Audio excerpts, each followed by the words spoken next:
Continuing with the halachot of Sukkah, we know that there's a very famous mitzvah that on the first night of Sukkot, we have a mitzvah aseh min Torah, positive mitzvah from the Torah, to eat bread in the Sukkah.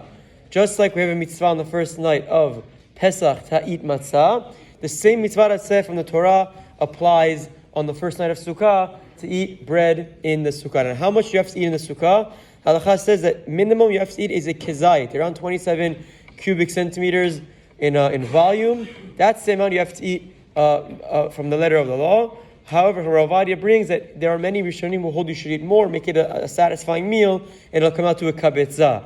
So approximately 60 cubic centimeters is not so much. Have a nice sized piece of bread in the Sukkah on the first night, and you fulfill your obligation from the Torah to eat in the Sukkah on the first night. Again, we don't have so many opportunities to fulfill a mitzvah by eating. This is one of the few when we make sure to eat in the Sukkah on the first night of Sukkot. Now, Kiddush is, for Shabbat. Yeah, exactly. Now, there's also an interesting halakha regarding to Sukkah that mitztaer partu min Sukkah. Someone who is uncomfortable, he is exempt from sitting in the Sukkah. Why? Because the pasuk says in Torah, "Basukot teshevu shivat yamim." The Gemara learns out from there that teshevu, sitting, is equal to dwelling. So not just sitting doesn't mean you sit there like you sit anywhere normally, but it means that how you live in your house, that's how you should live in your Sukkah. So therefore, if it rains, or if it's very cold or very hot, or if there are a lot of flies, or if someone is uncomfortable, halakha would explain that he's patur from the mitzvah and he does not have to sit in the Sukkah. Just like if it's raining in your living room, you'll move to another room. Same thing with the Sukkah. If there's rain through the schach in the Sukkah, you don't have to sit in the Sukkah.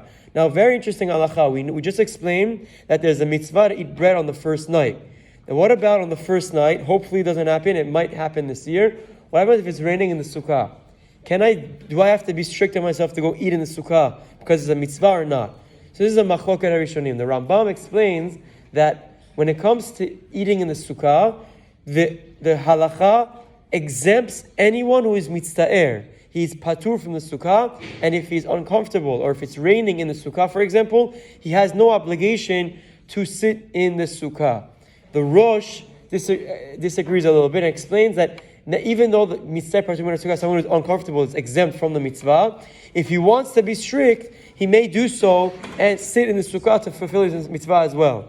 So now, how does halakha hold? The Shulchan Aruch explains halakha follows the Rambam. He rules leniently in this way that if you're uncomfortable, if it's bothering you, you're patur from the mitzvah, you're exempt from sitting in the Sukkah, and there's no obligation to sit in the Sukkah. Now, what about bringing it to apply to our case now?